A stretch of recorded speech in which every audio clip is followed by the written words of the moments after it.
क्योंकि परशुराम जी और नहीं बुलाते, सीता जी को छिपा देते, रामों जी से सचमों से कहते मंत्रियों से राम को ले जाओ, अलग कर दो, दूर कर दो। क्यों, यही होता कि नहीं होता? लेकिन सब यत्र तत्र सर्वत्र खड़े हैं। जनक जी का धैर्य का धरातल डगमगा नहीं रहा है। सीता जी को बुला करके जैसे प्रणाम कराया, अखंड सौभाग्यवती भव का आशीर्वाद परशुराम जी महाराज की वाणी से जैसे ही मिला, उसी समय लंबी सांस जनक ने ली कि वाह, मेरा जीवन धन्य हो गया।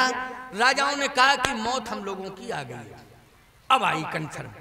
अच्छा एक बात बताएं आपको, सीता जी को जैसे ही अखंड सौभाग्यवती भव का आशीर्वाद मिला, तो तुरंत विश्वामित्र जी को गोल्डन चांस मिल गया, विश्वामित्र जी को। और विश्वामित्र जी ने तुरंत राम जी से कहा, लक्ष्मण से मेरे बगल में आ जाओ जल्दी, बहुत बढ़िया चांस है। कहा क्यों?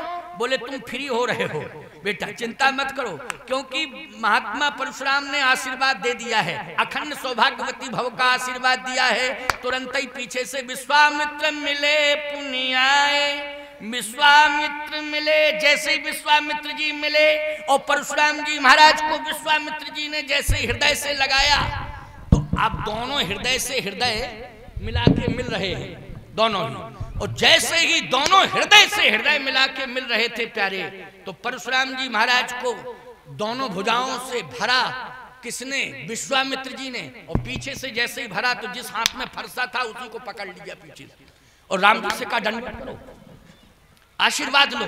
तो तुरंत ही पद सरोज मेले दो भाई, राम लक्ष्मण दोनों ने प्रणाम किया, और परशुराम जी महाराज का हाथ पकड़े हुए हैं विश्वामित्र जी महाराज, क्योंकि हृदय से हृदय मिलाए, पीछे हाथ चला गया। तो फरसा वाला हाथ बिल्कुल हाथ में नियंत्रित है। किसके हाथ में है? विश्वामित्र जी के हाथ में। अब जैसे ही प्रणाम किया, तो राम जी प्रणाम करके परशुराम जी के सामने खड़े हुए।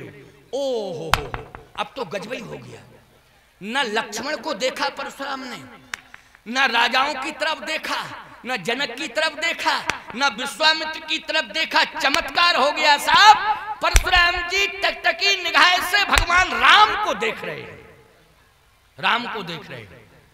गोस्वामी जी कहते हैं, राम ही चितई रहे थक लोचन, राम ही चितई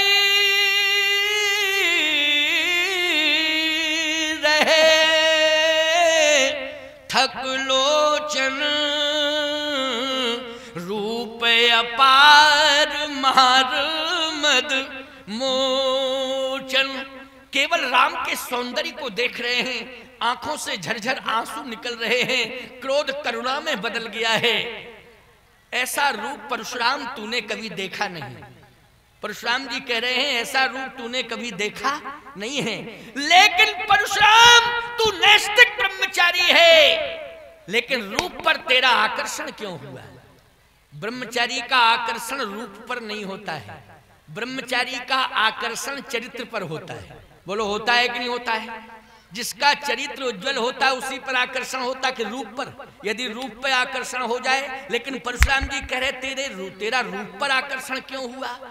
इसका मतलब यह है कि संसार में ऐसा संसारी का रूप नहीं हो सकता जो ब्रह्मचारी परशुराम को आकर्षित कर दे।